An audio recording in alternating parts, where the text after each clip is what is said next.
அண்மை செய்தி. பெங்களூரு துயர சம்பவத்திற்கு கர்நாடக அரசுக்கு மாநில உயர் நீதிமன்றம் சரமாறு கேள்விகளை முன்வைத்திருக்கிறது. அண்மை செய்தியாக பார்த்து வருகிறோம். பெங்களூரு சின்னசாமி மைதானம் அருகே ஏற்பட்ட கூட்ட நெரிசலில் சிக்கி 11 பேர் உயிரிழந்த நிலையில் இது தொடர்பாக உயர்நீதிமன்றம் தாமாக முன்வந்து வழக்கை விசாரணைக்கு எடுத்துக்கொண்ட நிலையில் கர்நாடக அரசுக்கு பெங்களூரு உயர்நீதிமன்றம் சரமாரி கேள்விகளை முன்வைத்திருக்கிறது.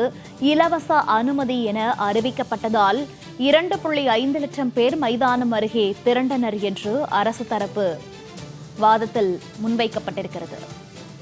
இந்த துயர சம்பவத்தில் 11 உயிரிழப்புகளும் மைதானத்திற்கு அருகில் அல்லது வேறு எங்கேயும் நிகழ்ந்ததா என கர்நாடக உயர்நீதிமன்றம் கர்நாடக அரசுக்கு தொடர்ந்து சரமாரி கேள்விகளை முன்வைத்திருக்கிறது.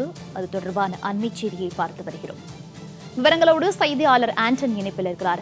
ஆண்டன், RCB வெற்றி கொண்டாட்டத்தின் போது ஏற்பட்ட துயர சம்பவத்தில் 11 பேர் உயிரிழந்த நிலையில் கர்நாடக உயர்நீதிமன்றம் தாமாக முன்வந்து வழக்கை எடுத்திருக்கிறது. இந்நிலையில் கர்நாடக அரசுக்கு உயர்நீதிமன்றம் சரமாரி கேள்விகளை முன்வைத்திருக்கிறது. இந்த வழக்கு தொடர்பான முழு விவரங்கள். வணக்கம் மோனிகா. அதான் இது தொடர்பாக தற்பொழுது கர்நாடக உயர்நீதிமன்றம் விசாரணை மேற்கொண்டிருக்கின்றது. தானாக முன் வந்து வழக்கை விசாரணை மேற்கொண்டிருக்கின்றது. ஸோ இந்த விசாரணையில் தான் தற்பொழுது கர்நாடக உயர்நீதிமன்றம் கர்நாடக அரசு தரப்புக்கு பல்வேறு கேள்விகளை எழுப்பி இருக்கின்றது. என்றால் இதுபோன்று ஒரு 17 பேர் விழுந்திருக்கக்கூடிய சூழ்நிலையில் ஏற்கனவே இதுபோன்று அங்கு பல போட்டிகள் நடைபெற்றிருக்கின்றன. அப்போதெல்லாம் ஏராளமான ரசிகர்கள் திரண்டிருக்கின்றார்கள். ஸோ அதுபோன்ற நேரங்களில் இதுபோன்ற சம்பவங்களானது நடைபெறவில்லை. நேற்று எதனால் இந்த சம்பவமானது நடைபெற்றது என்பது தொடர்பாக உயர்நீதிமன்றம் தற்போது கேள்விகளை எழுப்பிக் கொண்டிருக்கின்றது. அது மட்டுமில்லாமல் இதுபோன்று வருங்காலத்தில் இனி நடைபெறாமல் தடுப்பதற்கு என்ன மாதிரியான வழிகாட்டு நெறிமுறைகளை அரசு தயார்படுத்தி இருக்கின்றது. அது மட்டுமில்லாமல் ஒருவேளை இதுபோன்று மீண்டும் ஏற்பட்டால் அப்போது என்ன மாதிரியான நடவடிக்கைகள் எடுக்கப்படும் என்பது தொடர்பாகவும் தற்பொழுது உயர்நீதிமன்றமானது கேள்வியினை எழுப்பியிருக்கின்றது. நீங்கள் குறிப்பிட்டது போல இலவச அனுமதி என்று தெரிவிக்கப்பட்டதன் காரணமாக கிட்டத்தட்ட 2.5 லட்சம் பேர் அங்கு திரண்டதாக தகவலானது அங்கு தற்பொழுது நீதிமன்றத்தில் தெரிவிக்கப்பட்டிருக்கின்றது.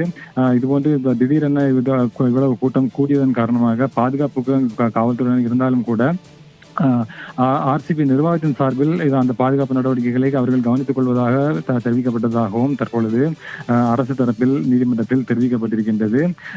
அப்படி இதுபோன்ற அவசரமாக மக்கள் ஏராளமான ரசிகர்கள் கூடியதன் காரணமாக இந்த அசம்பாவிதம் நடைபெற்றிருக்கின்றது என்பதையும் தற்பொழுது நீதிமன்றத்தில் தெரிவிக்கப்பட்டிருக்கின்றது. அது மட்டுமில்லாமல் பெங்களூருவில் இருந்து வந்தவர்கள் மட்டுமல்ல, கர்நாடகாவின் பிற பகுதி அருகில் இருக்கக்கூடிய அந்த மாநிலத்தில் பெங்களூருக்கு அருகில் இருக்கக்கூடிய பிற பகுதிகளில் இருந்தும் ஏராளமான ரசிகர்கள் திரண்டிருக்கின்றார்கள். அதுபோன்ற திரண்டதன் காரணமாகத்தான் இது போன்ற ஒரு சம்பவம் நடைபெற்றிருக்கின்றது. அது மட்டுமல்லாமல் அந்த இடத்தில் பாதுகாப்பு குறைபாடு என்று எதுவும் இருந்ததாக தற்பொழுது அவர்கள் குறிப்பிடவில்லை. ஆனால் அதே சமயத்தில் ஏராளமான ரசிகர்கள் திடீரென இதுபோன்று குவிந்ததன் காரணமாக இந்த அசம்பாவிதமானது நடைபெற்றதாக அரசு தரப்பில் தெரிவிக்கப்பட்டிருக்கின்றது. நீதிமன்றத்தை பொறுத்தவரையில் தற்பொழுது இதில் என்ன மாதிரியான அடுத்த கட்ட நடவடிக்கைகள் மேற்கொள்ளப்பட்டிருக்கின்றது என்று கேள்வி எழுப்புகின்ற சூழ்நிலையில் அரசு தரப்பில் இது தொடர்பாக விசாரணையானது நடைபெற்று வருவதாகவும் அந்த அறிக்கை நீதிமன்றத்தில் தாக்கல் செய்யப்படும் என்றும் அரசு தரப்பில் தெரிவிக்கப்பட்டிருக்கின்றது. எனவே தற்பொழுது இருக்கக்கூடிய சூழ்நிலையில் நீதிமன்றம் அதைத்தான் கவனத்தில் கொண்டிருக்கின்றது. இது போன்று இனி எதிர்காலத்தில் நடைபெறாமல் தடுப்பதற்கு என்ன மாதிரியான நடவடிக்கைகள் மேற்கொள்ளப்பட வேண்டும். மீண்டும் இதுபோன்ற அசம்பாவிதம் நடைபெறாமல் இருப்பதை அரசு உறுதி செய்ய வேண்டும் என்பதையும் தொடர்ந்து நீதிமன்றமானது வலியுறுத்தி இருக்கின்றது. அது மட்டுமில்லாமல் இதுபோன்ற சம்பவம் நடைபெறாமல் தடுக்க வேண்டும். அது நடைபெற்றால் அதற்கு மேற்கொண்டு என்ன மாதிரியான நடவடிக்கைகள் மேற்கொள்ளப்பட வேண்டும் என்பது தொடர்பாகவும் நீதிமன்றம் பல்வேறு கேள்விகளை எழுப்பியிருக்கின்றது. அரசை பொறுத்தவரையில் அதற்குண்டான விரிவான ஏற்பாடுகள் செய்யப்படுவதாக கூறி அரசு தரப்பில் விளக்கம் அளிக்கப்பட்டிருக்கின்றது. இந்த சூழ்நிலை தான் தற்பொழுது இந்த கர்நாடக உயர்நீதிமன்றம் நேற்று 11 பேர் உயிரிழந்த விவகாரத்தில் தொடர்ந்து கர்நாடக அரசு தரப்புக்கு பல்வேறு கேள்விகளை எழுப்பியிருக்கின்றார்கள். இது ஒரு அலட்சியம் என்று அங்கு இருக்கக்கூடிய பிற வழக்கறிஞர்களும் நீதிமன்றத்தில் தெரிவித்திருக்கின்றார்கள்.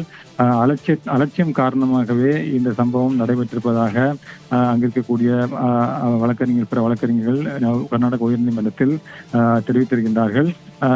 இது போன்ற நிலையில் தான் தற்பொழுது கர்நாடக உயர்நீதிமன்றம் இந்த வழக்கில் தற்பொழுது விசாரணை மேற்கொண்டிருக்கின்றது.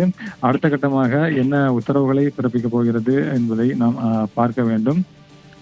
இந்த நிலையில் தற்பொழுது அரசு தரப்பில் அவர்கள் தொடர்ந்து கர்நாடக உயர்நீதிமன்றத்தில் தங்களுடைய விளக்கத்தினை தெரிவித்திருக்கின்றார்கள்.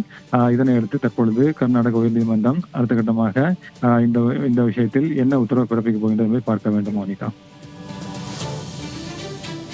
தகவல்களுக்கு நன்றி.